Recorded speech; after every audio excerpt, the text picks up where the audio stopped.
우리는 시편에 대해서 계속 살펴보고 있습니다. 시편 27편은 표제를 보아 알듯이 다윗의 시입니다. 이제 시의 내용으로 보아 다윗이 처한 상황은 굉장히 절망적이다라는 것을 알 수 있습니다.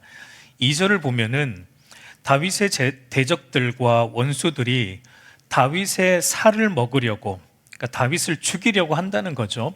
다윗을 죽이려고 달려드는 절체절명의 위기의 상황에 놓여 있는 것을 알 수 있고, 또 3절도 보면 다윗이 처한 상황은 마치 군대가 달려드는, 그러니까 전쟁을 방불케 하는 전시 상황과 같다라는 것을 알 수 있습니다. 그래서 어떤 학자는 이 시편 27편은 다윗이 전쟁 중에, 그러니까 전쟁 중에 하나님을 의지함으로 쓴 시다라고 말하기도 하는데, 그러나 실제 전쟁 중은 아니었다라는 생각이 들어요. 왜냐하면 이 3절을 보면 가정법으로 쓰였습니다.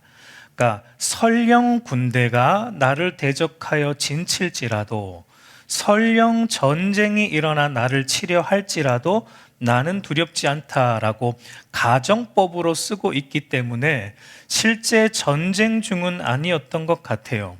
그럼에도 이제 확실한 것은 다윗이 처한 상황은 거의 전쟁을 방불하게끔 그와 같은 절체절명의 어떤 위기의 상황이었음에는 틀림이 없다라는 것을 우리가 보게 됩니다.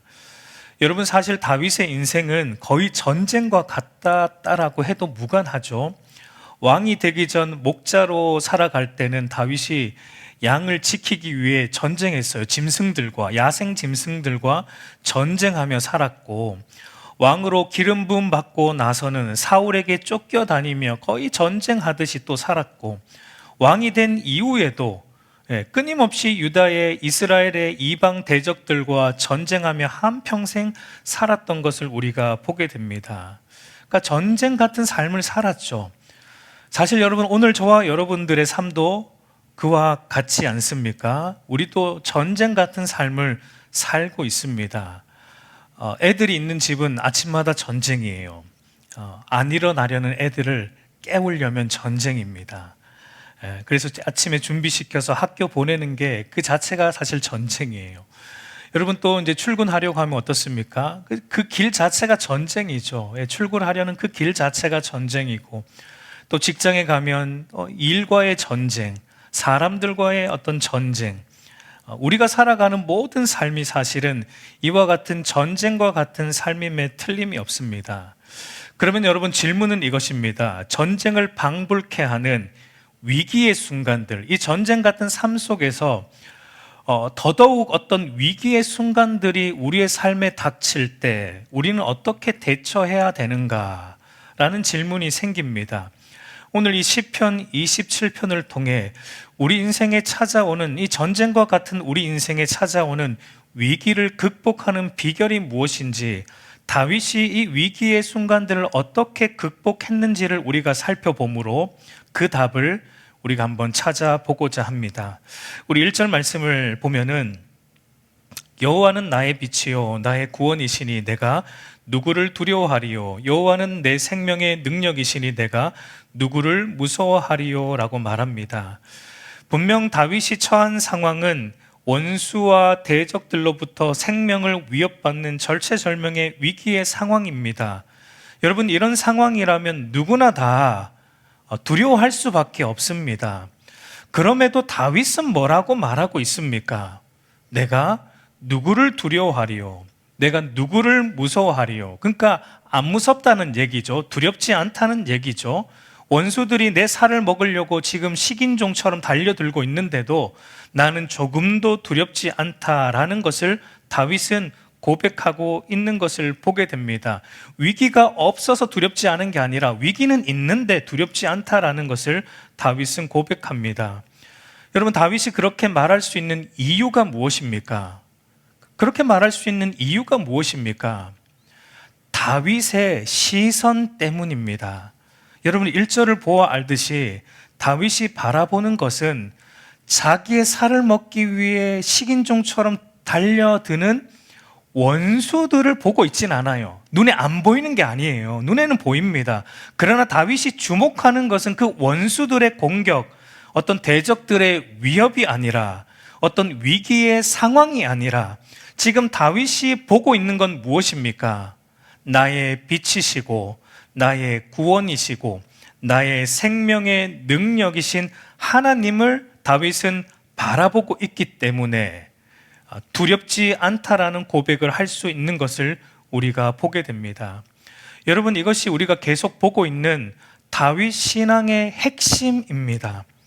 여러분, 다윗은 어떠한 상황에 처해도 그 상황에 집중하기보다 무엇에 집중합니까?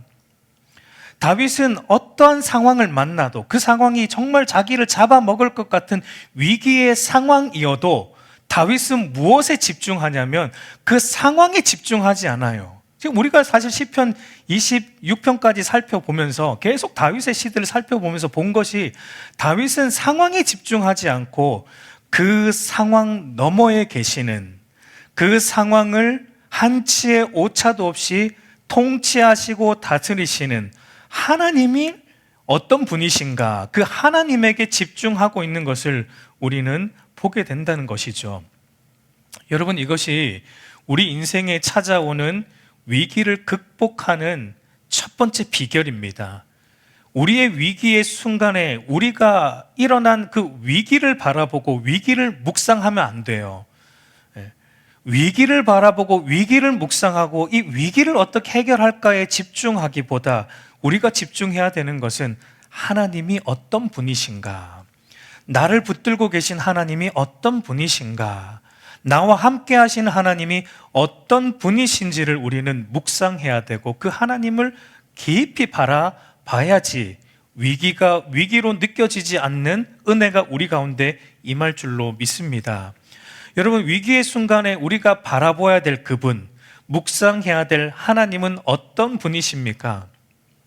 오늘 다윗이 묵상하고 있는 하나님은 첫 번째로 보면 하나님은 나의 빛과 나의 구원이시다라고 말하고 있어요. 이 빛과 구원의 이미지는 사실 일맥상통한데요. 빛은 어둠을 밝혀서 어둠을 몰아내는 것인데 이것은 여러분 어둠 속에 있는 그의 백성들을 건져주시는 구원의 이미지와 일맥상통하다고 볼 수 있습니다. 그러니까 우리가 인생의 위기를 만났을 때, 여러분 우리 인생의 어떤 큰 위기를 만났을 때, 죽을 것 같은 위기를 만났을 때 여러분 우리가 왜 두렵고 왜 힘듭니까? 그 이유가 무엇이죠?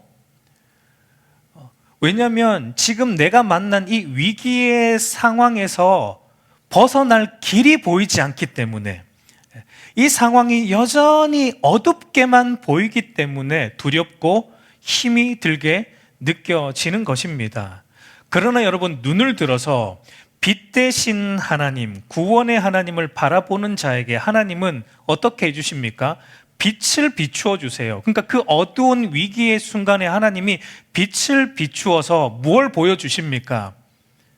우리가 어디로 피해야 할지, 어디로 가야 할지 없는 길을 하나님이 빛을 비추어 우리에게 그 어두운 곳에서 헤쳐나갈 수 있는 길을 보여주실 뿐만 아니라 그 어둠에서 우리를 건져주시기 때문에 그 하나님을 바라볼 때 그 위기가 위기로 느껴지지 않는다라는 것을 우리는 오늘 보게 됩니다. 그래서 여러분, 시편 기자는 또 이렇게 고백을 해요. 시편 119편 105절 말씀 우리 한번 같이 읽어보겠습니다. 주의 말씀은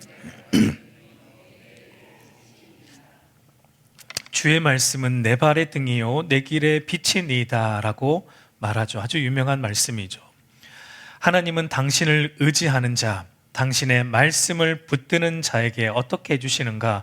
빛을 비추어 길을 보여주시고 빛을 비추어 그 위기를 어떻게 헤쳐나가야 될지 우리에게 지혜를 주시는 분이다 라는 것을 우리는 묵상하고 그분을 붙들어야 됩니다.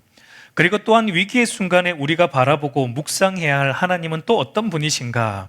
하나님은 우리의 생명의 능력이시다라는 것을 우리는 생각해야 됩니다.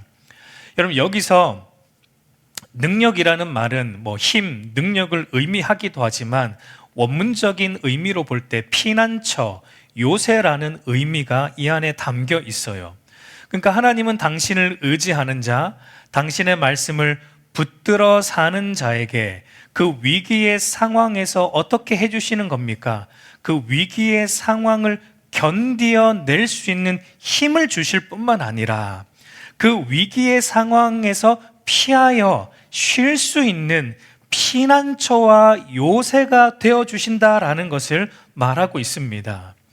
여러분, 우리 인생의 위기가 닥쳤을 때 우리가 두렵고 또 힘든 이유 중에 하나가 또 무엇이죠?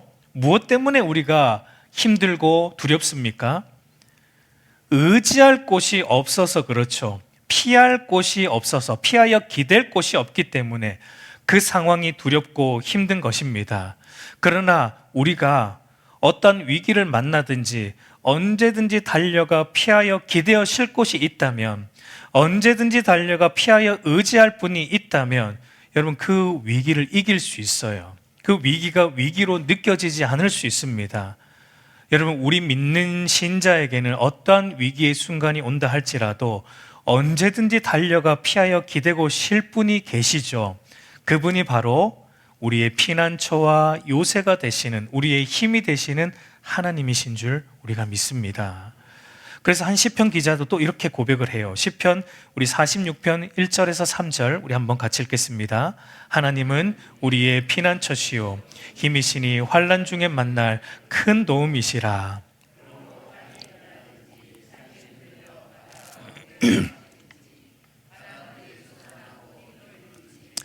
그것이 넘침으로 산이 흔들릴지라도 우리는 두려워하지 아니하리로다.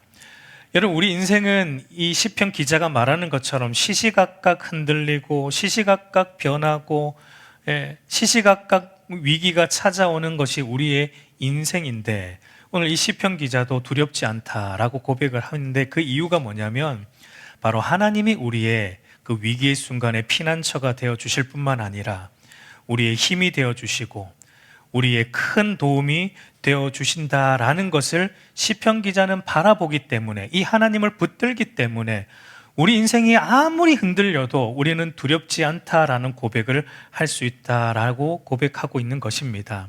그러므로 예수 그리스도를 믿어 하나님을 자기의 피난처와 힘과 도움으로 만난 인생만큼 복된 인생은 없다고 자신 있게 저는 말할 수 있습니다. 저와 여러분의 인생의 최고의 성공은 여러분 예수 그리스도를 만난 거예요. 예수 그리스도 안에서 하나님을 나의 아버지로 만난 것이고, 예수 그리스도 안에서 그 하나님을 나의 피난처와 힘과 도움과 능력으로 우리가 경험하고 있는 것이 가장 큰 복과 은혜인 줄로 믿습니다. 여러분, 어쩌면 우리 인간의 삶 가운데 가장 큰 위기라고 할 수 있는 것은 어쩌면 죽음의 순간일 겁니다. 죽음 앞에서 인간은 사실 두려워요. 안 두렵다 그래도 사실 두렵습니다. 그러나 하나님을 자기의 피난처와 힘으로 삼는 신자는 죽음 앞에서조차 두려워하지 않을 수 있어요. 우리는 여러분, 우리 지금 장례를 절차를 하고 있는 우리 이옥희 집사님의 임종을 지켜보면서 그것을 보았습니다. 화요일 오전에 우리 집사님 임종 지켜보면서 그 얼굴에 조금도 두려움이 없었어요. 평안히 가신 것을 보았습니다. 왜 그렇습니까? 하나님을 붙들고 있었기 때문이에요. 하나님이 우리 집사님의 피난처와 힘과 도움이심을 붙들고 있었기 때문에 그 얼굴에 조금의 두려움도 없이 평안함으로 하나님께로 갔던 것을 우리가 기억합니다. 그러니까 여러분, 우리의 삶에 닥치는 절체절명의 어떤 위기가 와도 그것을 극복할 수 있는 최고의 비결은 뭐냐면 여러분, 단순합니다. 하나님을 붙드는 거예요. 하나님을 의지하는 겁니다. 다른 거 보지 말고 나와 함께 하시는 힘이 되시고 능력이 되시고 빛이 되시고 구원이 되시는 그 하나님을 우리가 또 바라보고 또 붙들고 또 의지하는 것이 우리가 어떠한 위기를 만나도 두렵지 않을 수 있는 최고의 힘과 비결이다라는 것을 우리가 오늘 이 시편을 통해 배우게 됩니다. 그리고 이제 시편 27편의 백미라고 할 수 있는 부분은 이제 4절입니다. 우리 4절 한번 같이 읽겠습니다. 내가 여호와께 바라는 한 가지 일, 그것을 구하리니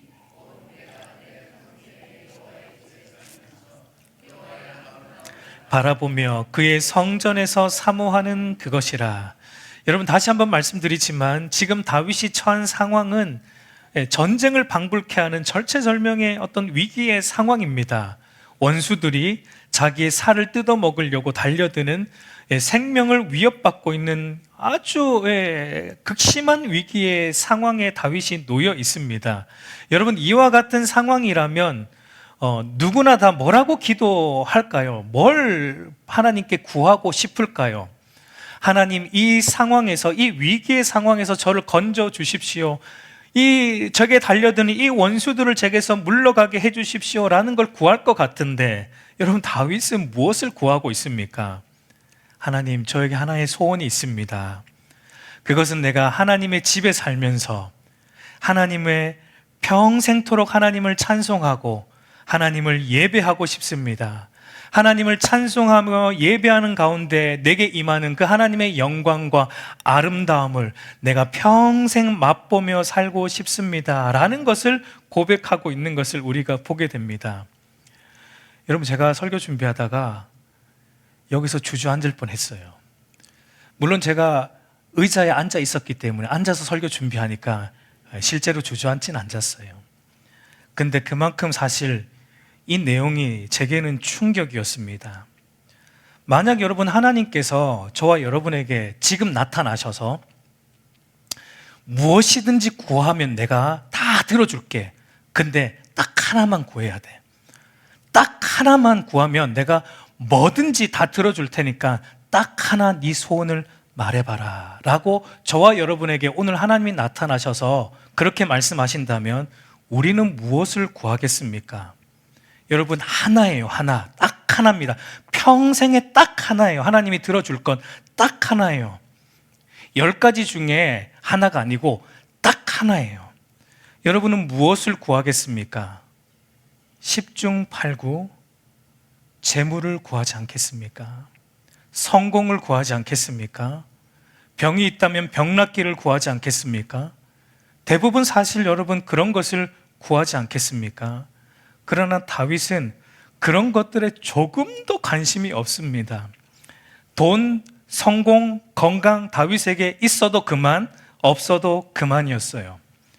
그러나 자기 인생에 절대로 없어서는 안 되는 것 딱 하나가 있는데 그게 뭐냐면 내가 주의 집에 머무는 겁니다. 내가 주의 집에서 주의 아름다움을 바라보는 거예요.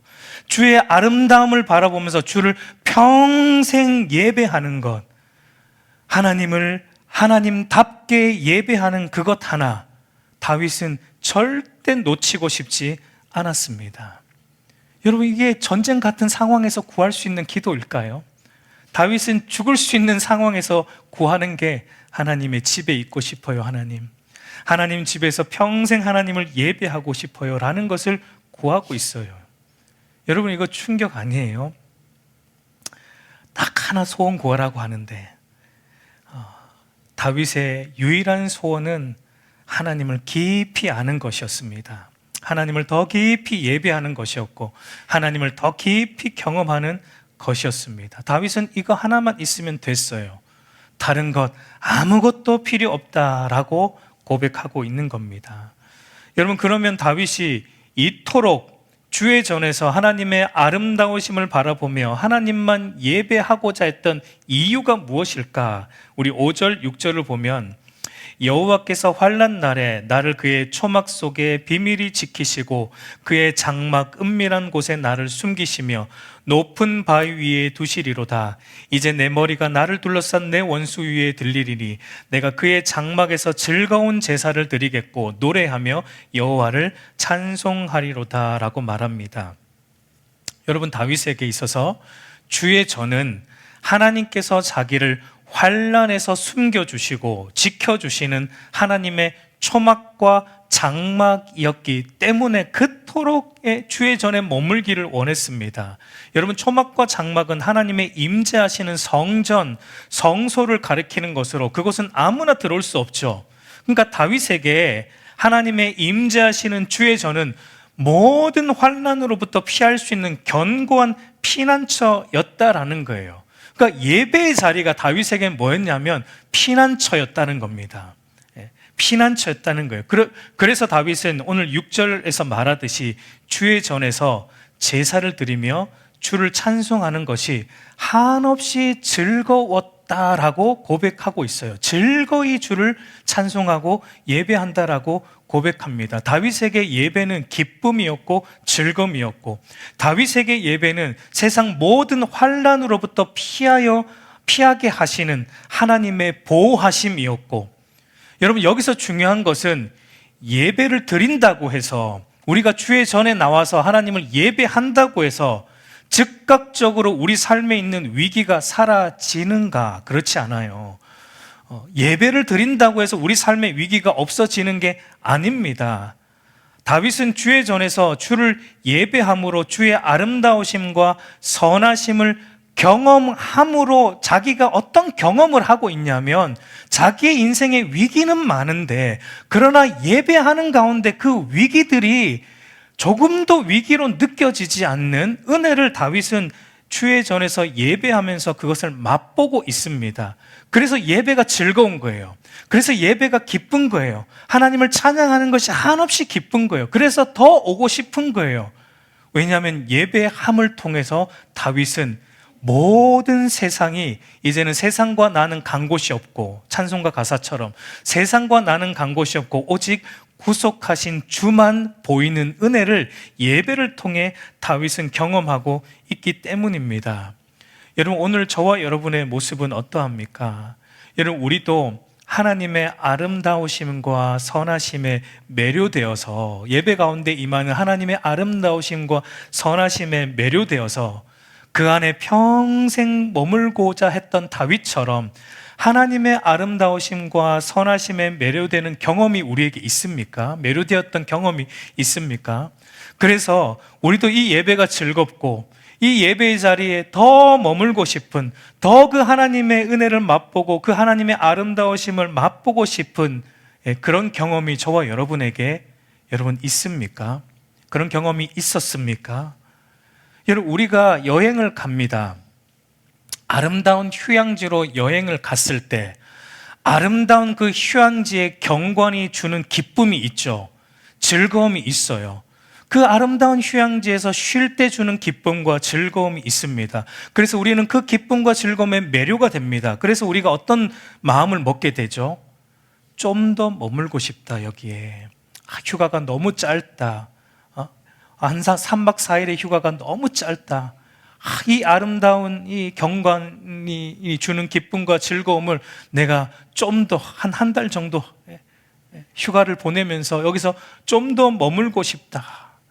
아니면 1년이라도 내가 여유가 되면 이 아름다운 곳에 머물며 이 아름다움이 주는 기쁨과 즐거움에 내가 누리고 싶다라는 이런 그런 마음이 우리가 여행을 갔을 때 들지 않습니까?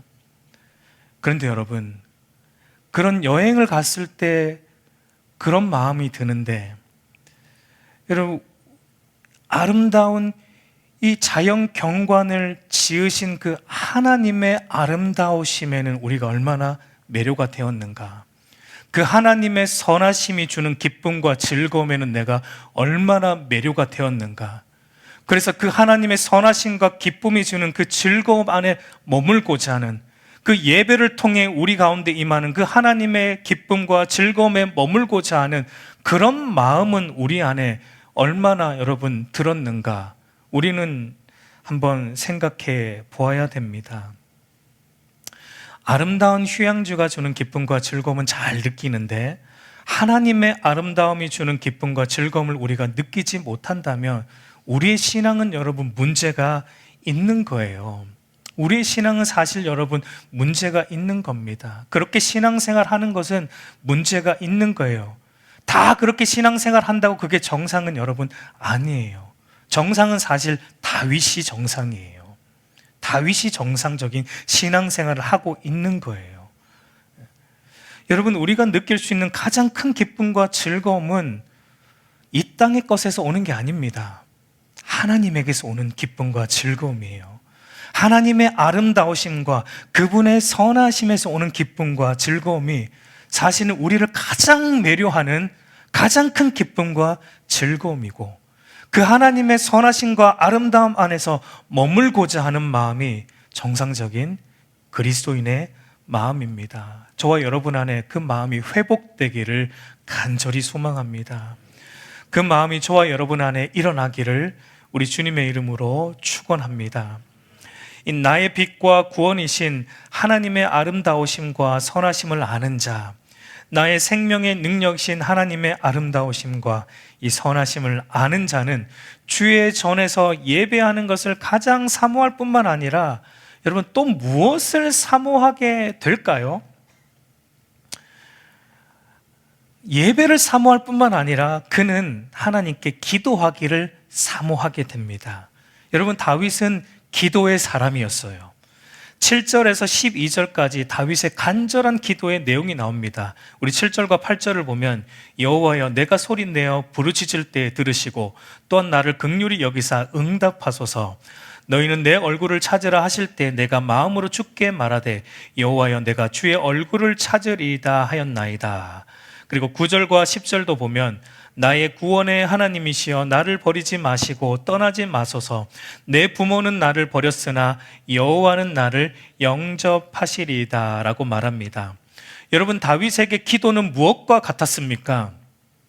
다윗에게 기도는 언제든지 달려가 기대어 쉴 수 있는 하나님 안에서의 피난처와 같았고, 언제든지 달려가 믿고 의지할 수 있는 아버지 하나님과의 친밀한 사귐과 교제와 같았다라는 것을 우리는 보게 됩니다.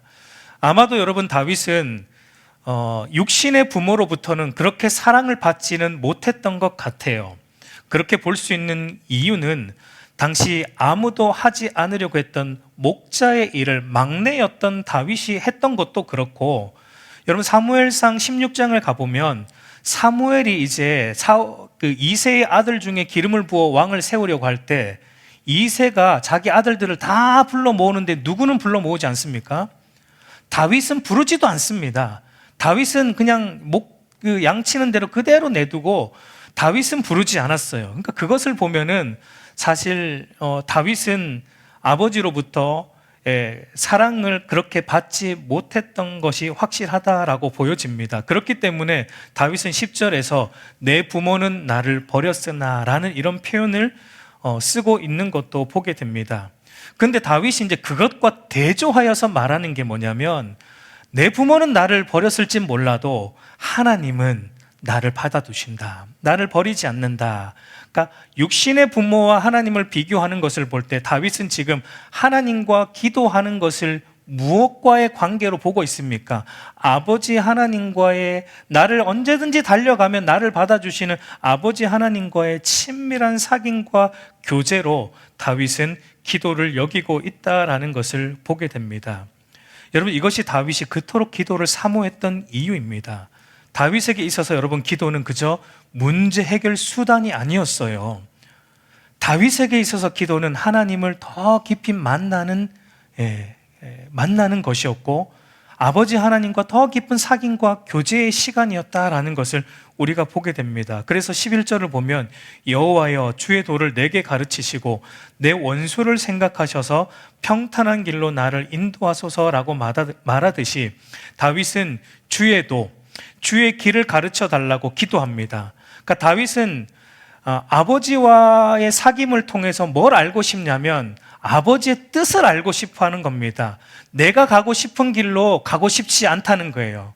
내가 가고 싶은 길로 가고 싶지 않고 아버지 하나님의 가르쳐 주시는 그 길로 갈 수 있도록 아버지 하나님의 도, 아버지 하나님의 길을 내게 가르쳐 주십시오라고 다윗은 기도합니다. 왜냐하면 여러분, 다윗은 알고 있습니다. 가장 선한 길, 가장 좋은 길은 누구의 길로 가는 것? 하나님이 가르쳐 주시는 길로 가는 것이 가장 좋은 길이고 가장 선한 길이다라는 것을 다윗은 누구보다 잘 알고 있어요. 아무리 내가 보기에 좋은 길로 보일지라도 필경은 사망의 길일 수 있다라는 것을 다윗은 알고 있습니다. 사람의 보기에 좋은 길일지라도 그것이 필경은 사망의 길일 수 있다.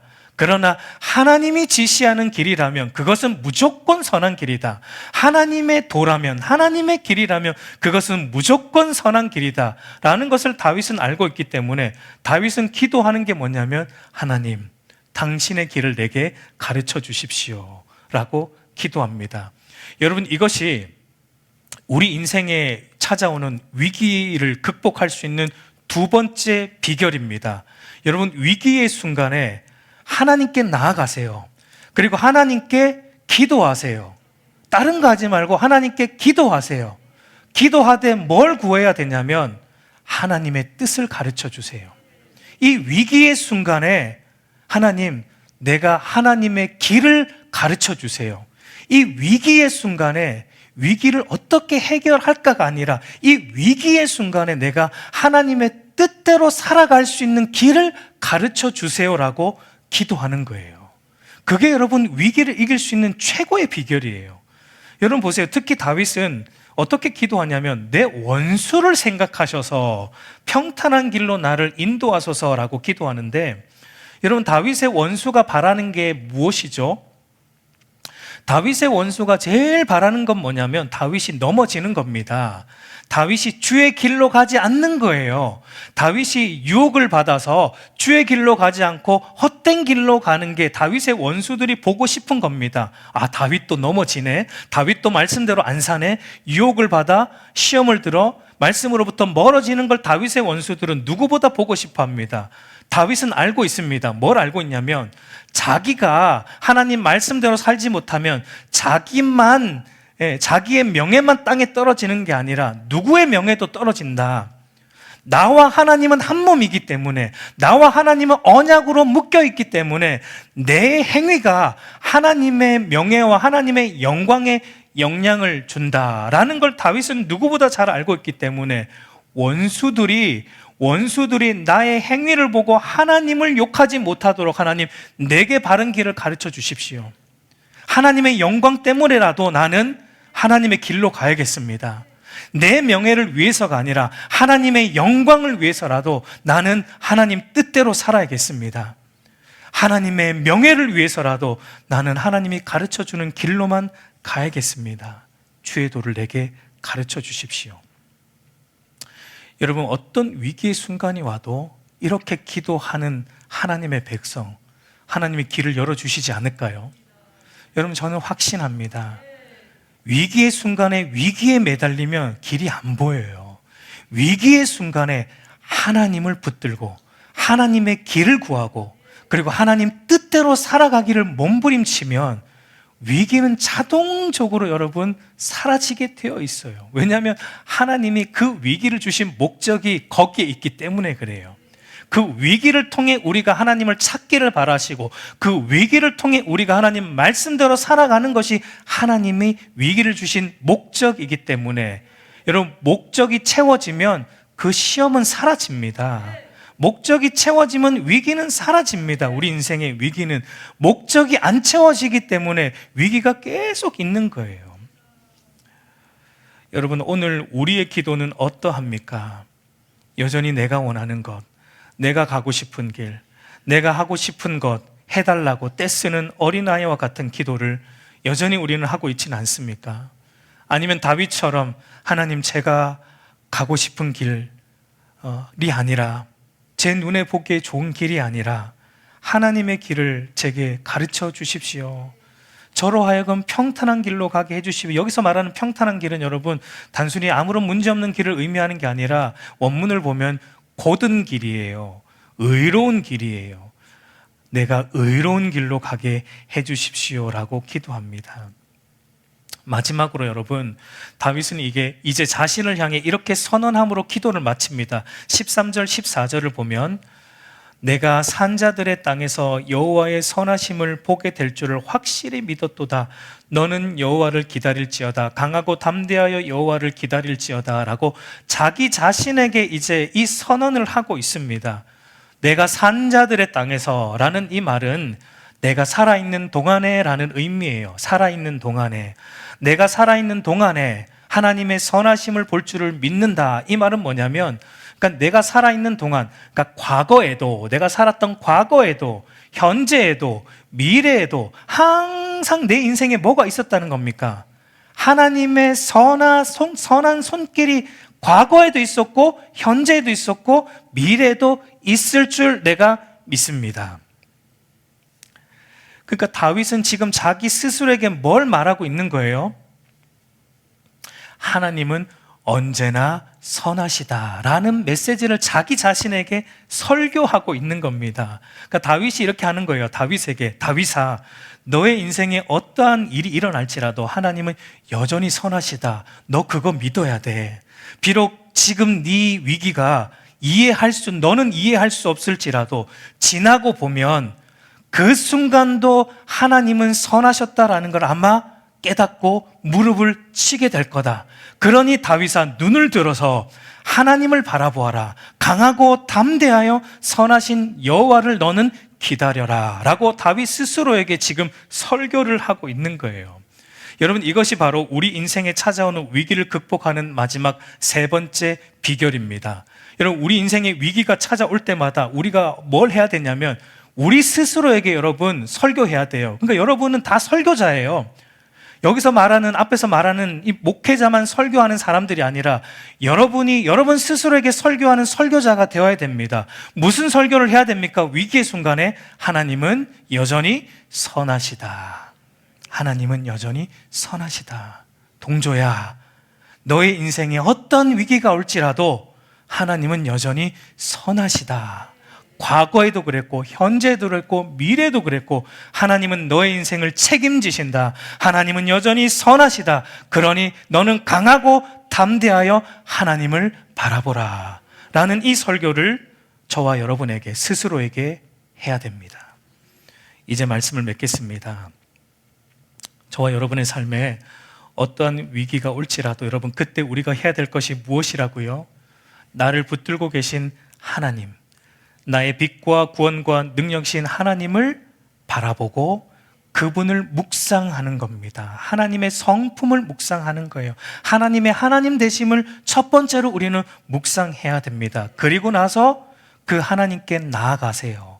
나아가서 그분께 그 위기 속에서 기도하되 하나님의 뜻을 구하십시오. 주의 길을 구하십시오. 그리고 또한 우리 자신에게 설교하십시오. 하나님은 선하시다. 이 또한 하나님이 붙들고 있다. 하나님이 내 인생을 책임지신다. 가장 선한 길로 나를 인도하신다.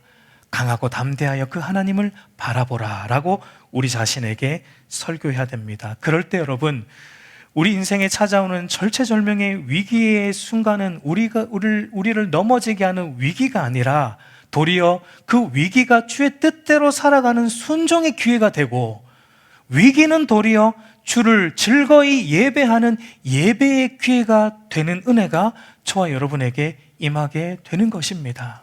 그 은혜가 저와 여러분의 인생에, 살아가는 평생에 저와 여러분에게 있기를 우리 주님의 이름으로 축복합니다.